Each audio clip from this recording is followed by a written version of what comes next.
Uma tempestade intensa de neve em Midgard dificultou a jornada de Kratos e Atreus de volta à sua casa, com eles tendo que parar em uma caverna e fazer uma fogueira para descansarem e não morrerem congelados. Com a tempestade diminuindo de intensidade, Kratos manda Atreus caçar um cervo. God of War Ragnarok se inicia com o garoto trazendo a caça na caverna. Eles colocam o cervo no seu trenó, que é guiado pelas lobas Spec e Svanna, que foram domesticadas por Atreus, que tem uma conexão especial com os lobos. Enquanto isso, discutem sobre o futuro deles. Atreus quer descobrir melhor quem ele é, quem Loki é, por que ele é tão importante, seu papel no Ragnarok e muitas outras questões pessoais, além de acreditar que o Ragnarok é inevitável e o inverno Fimbulwinter prova que a profecia é real. Já Kratos se reluta a acreditar em profecias e destino, além de querer evitar guerra com os deuses, não quer correr o risco de perder outro filho. Atreus sugere a possibilidade de tentar de alguma forma evitar o Ragnarok, mas ainda não convence Kratos. Eles já vinham tendo essas discussões há algum tempo. No caminho de volta para casa, eles são atacados por Freya, que há alguns anos havia jurado vingança contra Kratos por conta da morte de Baldur. De alguma forma ela havia recuperado seu espírito guerreiro, que havia sido tirado dela por Odin. Kratos consegue derrotar ela, tendo até mesmo a oportunidade de matá-la, mas não era isso que ele queria. Freya foge e promete voltar. Kratos e Atreus já não estão mais totalmente seguros em sua casa. Além do fato de que a qualquer momento Freya poderia voltar executando um ataque surpresa, o frio se intensificava e matava as plantas e animais, fazendo com que a comida se tornasse cada vez mais escassa. Considerando tudo isso, Kratos chega à conclusão de que não tem mais o que fazer por ali, de que precisava ceder às vontades de Atreus. Mas opa, peraí, nós já começamos o vídeo direto no assunto e nós nem nos apresentamos para aqueles que estão chegando agora no canal. Eu sou o Victor Bruno e esse é o Tsurei se chama Thiaguinho. E aí povo, sejam bem-vindos a mais um vídeo do nosso canal. Nós demoramos quase 2 meses para produzir uma versão nossa da história completa de God of War Ragnarok, tentando deixar o mais detalhado e coerente possível, além de buscar olhar para o lado dos roteiristas e do game design, buscando manter alinhamento da narrativa com o gameplay. Também buscamos fazer uma história pé no chão e baseada nas pontas soltas que o jogo anterior, os livros, entrevistas dos produtores e o trailer do jogo nos deixaram, mas também tentando criar alguns plot twists e surpresas que você provavelmente não viu em nenhuma outra teoria. Dito tudo isso, vamos continuar a nossa teoria da história completa de God of War Ragnarok.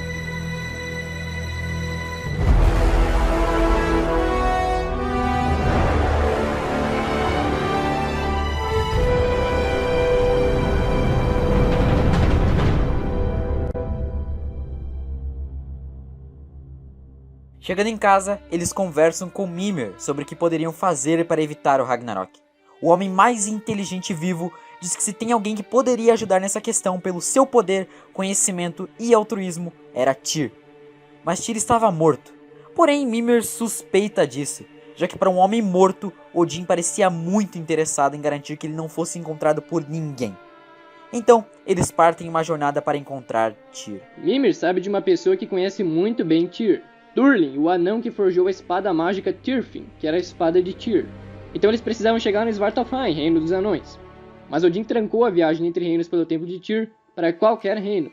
Procurando um outro método de viajar entre reinos, eles contatam o anão Sindri, que estava em Midgard, já que sabem que os anões têm um método secreto e especial de viagem entre reinos. Mas Sindri diz que esse método só funciona para anões. Porém, Sindri tem um artefato semelhante à Pedra da Unidade, que pode ativar um atalho no reino entre os reinos especificamente para Svartalfheim. Os anões costumam guardar esses artefatos para fugir de dragões, já que mesmo quando estão invisíveis, e dentro do reino entre os reinos usando seu método clássico, os dragões conseguem localizar eles. Então esse artefato é uma espécie de saída de emergência para sua terra natal. Em Svartalfheim, eles também reencontram Brok. Kratos e Atreus contatam Durlin. Descobrem também que a proximidade de Durlin com Tyr se dá principalmente porque Durlin era o capitão do navio que levava Tyr para outras terras e outras mitologias. Durlin não sabe o paradeiro de Tyr, mas diz que ouviu falar de um rumor que vem se espalhando recentemente pela cidade sobre 2 anões, Fjalar e Galar, que supostamente produziram um hidromel que poderia expandir o conhecimento daquele que bebesse e revelar os segredos que lhe importavam. Esses anões eram anões da montanha, uma espécie diferente de anões, que viviam nas montanhas ao norte. Eram isolados, agressivos e tinham habilidades relacionadas à alquimia, diferentemente dos anões comuns que tinham habilidades relacionadas à mineração e à criação de armas, armaduras e artefatos com a mão na massa. Em Svartalfheim teremos um grande mundo semiaberto, com exploração, coletáveis e missões secundárias que nos seriam dadas por Brock, Sindri, Durlin e outros anões que conheceremos. Kratos e Atreus atravessam o longo e perigoso caminho até as montanhas do norte, onde encontram a civilização, que vivem muito mais separados um do outro, porém com uma arquitetura sofisticada e elegante, diferentemente dos anões comuns que tinham arquitetura simples. Adentram a casa de Fjalar e Galar, que ficava em uma caverna. Eles encontram Fjalar e Galar. Era verdade a história do hidromel. O hidromel havia sido criado com uma mistura de mel com o sangue de Kvasir, um deus Vanir que fora o mais sábio de todos os seres vivos. Kvasir havia sido criado com a saliva de cada um dos deuses Vanir, juntando todo o conhecimento deles em um único ser. O motivo da criação de Kvasir era desconhecido, mas o que importa para a nossa jornada é que os anões o mataram e criaram o hidromel de Kvasir. Porém, ambiciosos e egoístas como são, jamais dariam nem um gole de hidromel para um estranho, apenas para anões da montanha que lhe pagassem uma fortuna. Sendo assim, Kratos resolve forçar a entrada, e Fjalar e Galar fugiram rindo de nervoso. Kratos e Atreus entraram mais fundo na caverna, chegando numa fortaleza no subsolo. Os anões deixaram várias armadilhas, mas nada que pudesse parar o fantasma de Esparta, que chega aos tonéis Son e Boden e a caldeira Odrerir, onde estava guardado o hidromel. Kratos bebeu e teve várias visões de um reino cheio de plantas e cores vibrantes, mas que aparentemente estava em guerra, onde pôde inclusive ver a si mesmo preso. De acordo com a descrição fornecida por Kratos, Mimir interpretou aquelas visões como sendo em Vanaheim, reino dos deuses Vanir, e que aparentemente a guerra entre os Vanir e os Aesir havia realmente voltado, como Mimir já imaginava que iria acontecer desde quando Odin baniu Freya para Midgard. Mimir também acredita que o Kratos que ele viu no sonho era uma representação de Tyr, já que ambos são os deuses da guerra. Então agora, a próxima parada é Vanaheim. Porém, nem tudo andou como eles imaginavam. Na saída da Fortaleza dos Anões, eles deram de cara com o Deus do Trovão, o maior bastardo carniceiro dos 9 reinos, Thor. Fjalar e Galar haviam denunciado Kratos para Odin e contaram sobre o hidromel do conhecimento, o que obviamente despertaria o interesse do pai de todos, que é sedento por sabedoria, ainda mais o conhecimento dos seus rivais, os Vanir. Kratos deixa Mimir para Atreus e parte para o aguardado confronto. Thor e Kratos travam uma batalha colossal de proporções absurdamente gigantescas e épicas. No meio do confronto, Thor revelará que matou os anões Brock e Sindri, que ajudavam Kratos há muito tempo. A batalha entre eles causará destruição e mais destruição para os Svartalfheim, bem como a morte de dezenas de anões. Após muito tempo de luta, a batalha terminará em empate, com Thor voltando para Odin de mãos vazias, sem o hidromel e com Kratos vivo. Kratos vai estar ferido, cansado e desgastado. Atreus, com sua visão mais emotiva e infantil, chocado com a morte dos anões e o desastre humanitário que foi causado por eles. Mas agora não teria mais o que fazer, não há volta. O caminho já estava decidido, e os deuses Aesir voltariam alguma hora. Agora eles precisavam chegar em Vanaheim. A única deusa Vanir que eles conhecem é Freya. Acreditando que ela possa ajudar, eles voltam para Midgard utilizando o artefato de Sindri. Após longo debate, Freya entende os problemas de Kratos e a relação com seu filho, e cede, sendo que deve ajudar justamente por conta de Atreus. Ela sabe um local em Midgard que fica um portal secreto para Vanaheim, aos moldes do portal para Jotunheim que encontramos na montanha mais alta de Midgard. Mas ela não iria revelar tudo assim de graça, sem algo para compensar. Kratos teria uma chance de reverter o mal que causou para Freya, revivendo Baldur. Por não ter tido uma morte honrosa, Baldur foi parar em Helheim. Para revivê-lo, alguém teria que ir para o Reino dos Mortos e adentrar o traiçoeiro Rio das Almas, como Sindri fez quando reviveu Brock. E sabemos que Freya não pode sair de Midgard, mas não tinha como chegar em Helheim, considerando que Odin trancou a viagem entre reinos para qualquer reino pelo Templo de Tyr. Porém, Freya sabe que o Rio das Almas começa em Alfheim, e é um rio mágico e espiritual que liga o reino dos elfos com o reino dos mortos através da luz de Alfheim. Para chegar em Alfheim, Freya sugere que Kratos e Atreus poderiam encontrar uma criatura que vive nas profundezas do Lago dos Nove, que viaja entre os reinos, coletando almas perdidas e as jogando de volta para o Rio das Almas através da luz de Alfheim. Eles então contatam Jormungandr para a Serpente do Mundo quebrar o gelo sobre a superfície do Lago dos Nove e chamar a criatura monstruosa para a superfície. Eles têm uma conversa tensa com a criatura, que é um dragão serpente de nome Lindworm, que não parece nem um pouco confiável. Mas Lindworm concorda e os leva para Alfheim através de seus atalhos entre reinos, prometendo também os trazer de volta.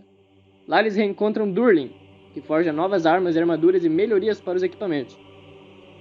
Durlin estava disposto a ajudar eles a encontrarem seu velho amigo Tyr. Agora tendo que passar pelos Elfos Luminosos, eles adentram a luz, e no meio de visões e sonhos, chegam a Helheim, no início do Rio das Almas. Seguindo o rio, encontram surpreendentemente Iolfi, o falcão de Fei. Se comunicando com Atreus, os guia até o exato local onde Baldur deveria estar, a Costa dos Cadáveres, para onde vão as almas injustas, e onde Baldur, por consequência, deveria estar. No caminho, encontram legiões de guerreiros mortos de Hel se armando e se preparando para uma guerra, bem como construindo um navio gigante, maior do que qualquer navio que Kratos e Mimir já viram. O Ragnarok estava cada vez mais próximo. Na Costa dos Cadáveres, eles resgatam Baldur, que estava preso em um lugar amaldiçoado que o torturava. Uma vez por dia, todo dia, parte de sua alma era sugada pelo dragão Nidhogg, o indutor da malícia, que estava dormindo. Baldur estava completamente maluco, desnorteado, desnutrido, fraco, não lembrava de nada e não falava nada com nada, bem como seu corpo estava altamente azulado. Saindo da Costa dos Cadáveres, iniciam-se fortes terremotos, que acabam rompendo as correntes que mantinham Nidhogg preso na Costa dos Cadáveres. O grande dragão acorda e se lança para os céus de Helheim, partindo para cima da grande águia misteriosa, que é Hasvelgr, como revela Iolfi. E os dois batalham pelos céus no reino dos mortos no cenário ao fundo, em tempo real e em meio de terremotos, como previa a profecia do Ragnarok como um dos primeiros eventos do fim do mundo. Iolfi pergunta como eles planejavam sair de Helheim, e fica assustada quando ouve a resposta. Lindworm era um ser traiçoeiro que devorava as almas perdidas por outros reinos. Ele não iria tolerar a alma de Baldur saindo de Helheim. O Falcão então propõe outra saída. Ele conhece um portal de Helheim para Midgard, que ele usa para ir de um reino ao outro. Iolfi era amiga de Hasvelgr e trazia mensagens da águia para Fei e vice-versa, já que ambas são gigantes. Eles passam pelo portal de volta para Midgard e chegam à casa de Freya, entregando Baldur. Freya não parecia assustada com as condições de Baldur, o colocando em uma cama e o dando um chá para adormecê-lo. Ela cumpre sua parte do acordo e abre o portal para Vanaheim, que era nada mais nada menos que a sua janela. Eles pedem a Freya algum tipo de referência geográfica, já que o portal dava no meio do nada, e ela os indica que provavelmente devem encontrar a civilização Vanir seguindo a oeste. Antes de partirem, Freya agradece Kratos, os deseja boa sorte. Kratos e Atreus adentram o portal e seguem seu caminho. O caminho longo se torna mais uma parte de mundo semi-aberto, com exploração, coletáveis e até mesmo missões secundárias em vilas isoladas com sobreviventes da destruição que a guerra Aesir Vanir vem causando. Ao chegarem na cidade, se deparam com um lugar altamente destruído e humanos e Vanir mortos. Aparentemente, os Aesir haviam vencido a guerra. Sendo assim, podiam encontrar Tyr a qualquer momento, ou até já tê-lo encontrado. Eles são surpreendidos por uma mulher, uma Vanir chamada Beyla, uma das últimas vivas de sua raça. Impedida de viajar entre reinos por conta do bloqueio imposto por Odin, Beyla está presa em Vanaheim, tendo que sobreviver em meio à ocupação Aesir. Beyla era servente e mensageira de Freyr, irmão de Freya. Segundo Beyla, Freyr foi sequestrada pelos Aesir. Beyla tinha uma boa relação com Mimir, já que na época da primeira guerra Aesir-Vanir, Mimir era o mediador do conflito, enquanto Beyla levava mensagens dos Vanir para os Aesir, o que a conectava com a função do homem mais inteligente vivo. Beyla responde às perguntas de Mimir sobre a nova guerra Aesir-Vanir. Após Odin banir Freya para Midgard, Mimir já imaginava que era questão de tempo até a guerra voltar, e de fato isso aconteceu. Com a saliva de todos os deuses Vanir, eles criaram Kvasir, o mais sábio e inteligente dos deuses, para criar um plano genial com o intuito de sequestrar Tyr em Asgard. Tyr estava preso por Odin por conspirar com os gigantes para esconder o reino de Jotunheim. Odin mantinha Tyr vivo, porque além de ser seu filho, o pai de todos acreditava que conseguiria usá-lo para chegar ao reino dos gigantes. Os Vanir então o sequestraram porque seria um estopim para iniciar uma nova guerra com os deuses de Asgard, o que os Vanir desejavam, e mais importante, evitar que Odin conseguisse adentrar Jotunheim e roubar o conhecimento secreto dos gigantes, o que daria ainda mais vantagem para os Aesir no confronto dos deuses. Agora, com o tempo de viagem para Jotunheim de volta ao lugar, só era necessário aqueles olhos brilhantes que Mimir tem para adentrar o reino. Quem também tem esses olhos é Tyr, ou seja, se o deus da guerra nórdico cair nas mãos dos deuses Aesir novamente, eles poderiam usá-lo para viajar a Jotunheim. E com os Vanir mortos, era questão de tempo até os Aesir encontrarem Tyr. Sendo assim, Beyla propõe revelar onde Tyr está preso, e em troca de saber como e onde Kratos e Atreus chegaram ao reino de Vanaheim, para ela poder fugir do reino. Beyla havia reparado na força, determinação e inteligência de Kratos quando ele exterminou os Elfos Negros em Alfheim. Com Freyr sequestrado, Bela enviava forças, como a espada lendária, para ajudar os Elfos Luminosos na medida do possível. Os Elfos Luminosos acharam, inclusive, que Kratos era um desses envios de Freyr, que na verdade era Bela que enviava. Sob o voto de confiança de Mimir, Kratos revela o caminho para chegar ao portal que os trouxe para Vanaheim, que inclusive saía na casa de Freya, irmã de Freyr, conhecida de Bela. Bela então revela o exato caminho para a prisão de Tyr e se despede, mas antes lhe dá a sua espada, Sumarbrander, que pertencia a Freyr e foi um presente dado por ele à sua servente. Kratos, Atreus e Mimir seguem até a entrada da caverna que leva à masmorra onde Tyr está preso. Lá, guerreiros de Valhalla surgem pela Bifrost e são derrotados.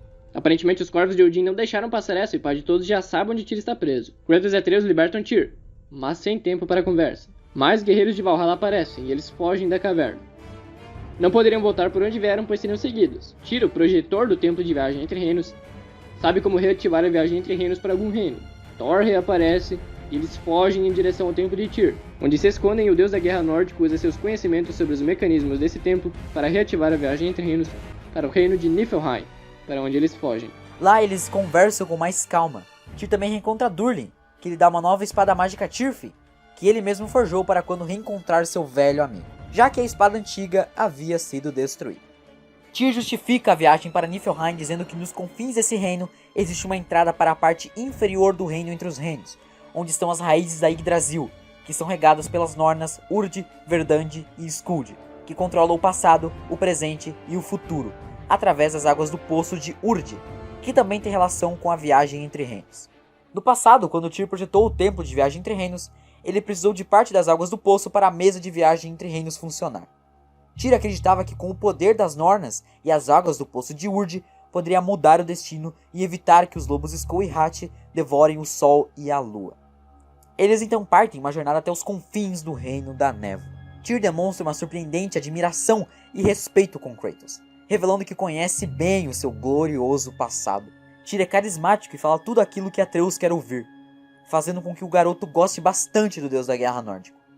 Ele chama Atreus de Loki e conta a ele as histórias de sua mãe com os gigantes, bem como histórias terríveis em que demoniza os deuses Aesir. Mas Kratos não confia muito em Tyr. Eles finalmente chegam aos confins de Niflheim. Kratos, Atreus e Tyr adentram cavernas ornamentadas com ramos da Yggdrasil e atravessam um portal gradual que os levam para dentro do reino entre os reinos, onde saem do topo da árvore do mundo e descem a Yggdrasil para encontrar as Nornas. As Nornas tentam impedir eles e uma batalha se inicia, com o final sendo a morte delas. Tyr então coleta a água do poço de Urd e o pergaminho das Nornas, e eles retornam para o templo de viagem entre reinos, onde Tyr usa esses itens mágicos na engrenagem do templo para concretizar seu plano de como evitar o Ragnarok. Quando eles saem de dentro do templo de Tyr, o céu começa a ser encoberto por nuvens pretas. Escurecendo o dia, iniciam-se terremotos, enchentes e penhascos desabam. Kratos, Atreus e Tyr são surpreendidos por Thor e vários outros deuses Aesir. Esses deuses que acompanhavam Thor eram Vidar, Forset, Bragi, Holdr, Sif e Idun. Os deuses revelam a Kratos e Atreus que a magia prática de Tyr na verdade iniciou o Ragnarok, transmitindo uma mensagem final para Skoll e Hat avançarem contra o Sol e a Lua, e liberando a magia da Bifrost para todos os reinos e todos os seres poderem viajar para Asgard no dia do juízo final, no dia em que escudos serão partidos e o mundo cairá morto, o dia do machado e da espada. A estação de Tyr foi o Managarm, o ato final do Fimbulwinter. Agora, o Ragnarok era inevitável. Kratos reflete, depois se irrita e tenta matar Tyr, mas é impedido por Atreus. O garoto entendia que agora era hora de encarar a realidade, o Ragnarok. Que talvez Tyr tivesse feito o certo, que o Ragnarok é seu destino, e que derrotar os deuses opressores fosse necessário. Agora ele não devia ser mais Atreus, mas sim Loki. Kratos se sente impotente e se recusa a continuar a jornada. Enquanto Loki e Tyr viajam para Jotunheim, Kratos se rende e é levado pelos Aesir. Em Jotunheim, jogando como Loki, encontramos os gigantes todos vivos. Tyr explica que as cinzas mágicas de Laufey reviveram os gigantes, que isso foi um plano arquitetado por ela e por Tyr, e que a mãe de Loki se sacrificou para salvar o seu povo, que estavam se matando em uma guerra civil motivada por debates sobre o destino e o Ragnarok. Agora os gigantes estão se unindo, se armando e se preparando para marchar para Asgard no amanhecer do dia seguinte. Tyr também explica o porquê de sua decisão de iniciar o Ragnarok, e não evitá-lo, já que ele era conhecido por ser um pacifista. Tyr conta a história de uma terra distante que visitou. Uma terra arruinada por guerras e mais guerras. A grande maioria provocadas pelos deuses de lá. Até que um mortal ousa desafiar os deuses superiores e consegue o impossível. Matar não só um ou outro deus, mas sim todo o panteão daquelas terras. O povo daquela terra então reconstruiu sua pátria e iniciou uma nova era para eles. Uma era da paz, da ciência, da filosofia, do humor. Uma era sem as catástrofes divinas. E com isso, observando que os deuses nórdicos também causam muitos problemas, Tyr chegou à conclusão que o melhor seria a morte deles. Tyr então lhe apresenta Angerboda, uma jovem de pai gigante e mãe humana de uma terra distante. Angerboda leva Loki para conhecer as verdades que responderiam às perguntas que ele tanto se questiona. Ela leva até uma mulher estranha e misteriosa, que vestia um capuz e tinha metade do rosto morto e outra metade vivo. Essa mulher era Hel, a deusa da morte, governante de Helheim. Em seu ombro estava Yofi, o falcão de Fe. Mais ao fundo, um lobo gigante de pelagem preta e olhos verdes. Era Fenrir, o pai de Skullheart. É revelado que Hel e Fenrir são filhos de Loki, e consequentemente Skullheart são seus netos. Porém não era esse Loki adolescente que eles estavam se referindo. Na verdade estavam se referindo a um Loki de outra linha do tempo, uma linha em que Loki foi morto.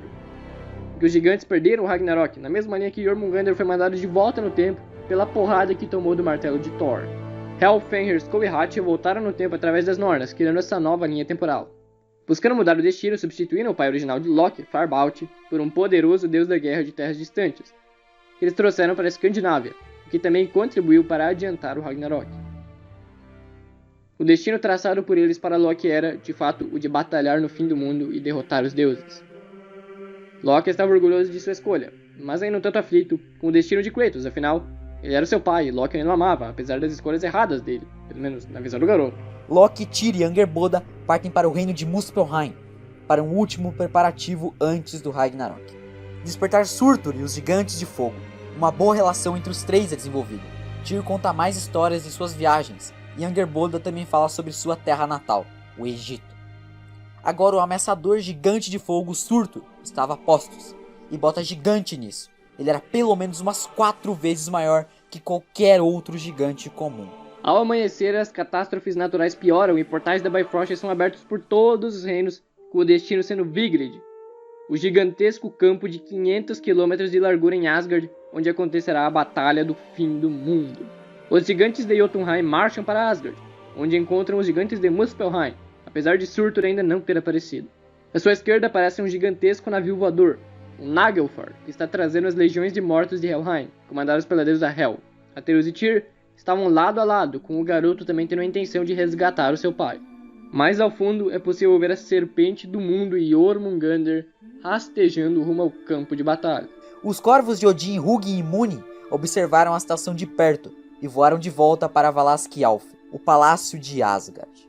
Lá estava Kratos, liberto e conversando com os deuses Aesir. Na verdade, Kratos não havia sido preso. Odin ofereceu a ele uma proposta para lutar no Ragnarok, ao lado dos deuses.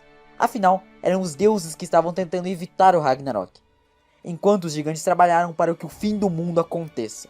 Além disso, o traidor Tyr estava do lado dos gigantes, e Kratos queria matá-lo e livrar seu filho da influência dele.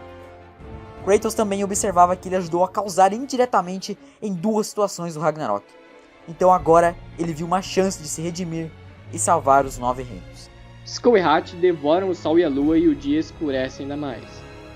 Heimdall toca a corneta Gjallarhorn e os exércitos partem para a batalha. De um lado temos os gigantes de Jotunheim, os gigantes de Muspelheim, as legiões de guerreiros mortos de Helheim, os elfos luminosos, Loki, Angerboda, Hel, Fenrir, Skullheart e Jormungandr, sendo liderados por Tyr, o deus da guerra nórdica. Do outro lado temos os guerreiros de Valhalla, as Valquírias, Kratos, Freya, Baldur e os outros deuses liderados por Odin, o pai de todos. Freya se aliou aos Aesir por conta de um pacto que ela fez no passado. Odin lhe devolveu seu espírito guerreiro com a promessa de que ela tentaria eliminar Kratos e lutaria ao lado dos Aesir no Ragnarok. Já as Valquírias estavam seguindo sua rainha, além de serem gratas a Kratos por libertar elas. A batalha começa e Kratos parte para encontrar Tyr e Atreus, matando guerreiros de Hel e gigantes no caminho.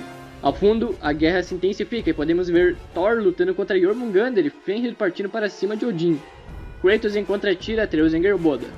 Kratos taxa Tyr de traidor, argumentando que ele estaria fazendo a mente do garoto, e que Atreus estava seguindo o caminho errado, mas ainda haveria tempo de mudar. Tyr argumenta dizendo que na verdade foi Kratos quem traiu, que ele se aliou aos deuses e que Loki fez a sua própria escolha. Com o garoto confuso, Kratos e Tyr partem para a porrada.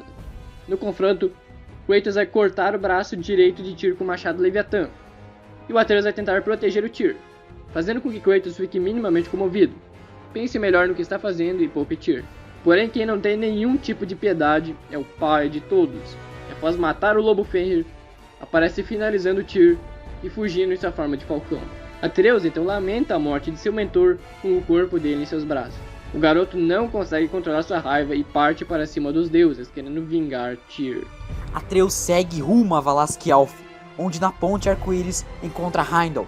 Atreus tenta enfrentá-lo, mas não tem força suficiente para enfrentar um deus sozinho. Quando Heimdall está perto de matar Atreus, ele tem sua cabeça decepada pela espada Sumarbrander, a espada de Kratos. O fantasma de Esparta estava de volta. Ele salvou Atreus e agora está ao seu lado, buscando se vingar dos deuses Aesir e se redimir com seu filho. Kratos e Atreus lutam contra Thor, que havia matado Jormungandr. Thor consegue com o Mjolnir quebrar o machado Leviatã, mas não antes de ser ferido pelo mesmo, que o envenenava com Aether. Thor dá 5 passos para trás e morre. Para substituir o Leviatã, Kratos toma para si o Mjolnir. Seguindo a jornada até Odin, Kratos massacra seu filho Vidar com o Mjolnir, que estava protegendo seu pai. Outros deuses Aesir também encontram sua ruína frente a Kratos, tentando defender o rei de Asgard. O pai de todos estava empunhando sua lança Gungnir e montando seu cavalo de 8 patas Sleipnir. Eles lutam no topo do palácio. No meio são interrompidos por Freya e Baldur, confusos com a mudança de lado de Kratos. Freya é convencida a lutar ao lado de Kratos e Atreus, enquanto Baldur não se redime e segue ao lado de Odin. Odin consegue matar Freya. Kratos e Atreus batalham contra Odin e Baldur. Baldur é morto por Atreus, e Kratos consegue derrotar Odin, mas o palácio começa a tremer. Surtur havia chegado e os terremotos que são causados pelos passos do gigante de fogo destroem as estruturas de Valaskialf, fazendo com que o gigantesco castelo desmorone. Angerboda consegue salvar Atreus enquanto Kratos se vira. Um incêndio enorme toma conta de Asgard, destrói tudo o que vê pela frente e mata todos que estiverem presentes. Skoll e Hati, as Valquírias, os Aesir restantes e todos os outros são mortos. Tudo o que se vê no horizonte é o fim do mundo. Mas esse não era o fim de todos. Angerboda preparou uma fuga para o Egito. O garoto se despede de seu pai em um emocionante diálogo. Kratos não queria ir junto. Entendia que já tinha causado muita catástrofe ao mundo, que já cumpriu seu papel com Atreus e que agora está na hora de descansar em paz. Mimir também concorda e prefere não deixar o lendário fantasma de Esparta morrer sozinho. Então Atreus e Angerboda partem para o Egito, enquanto Kratos e Mimir observam o fogo no horizonte. Porém, em meio ao intenso fogo e quando Kratos já estava desmaiado, 2 mulheres aparecem, com trajes verde escuros, cabelos ruivos, olhos verdes, segurando cajados e eram menores que um humano comum. Elas amarram Kratos e Mimir, voam os segurando e se teletransportam, pouco antes de Surtur aplicar seu golpe final que destruirá Asgard, a árvore do mundo, todos os 9 reinos e toda a vida que havia nele.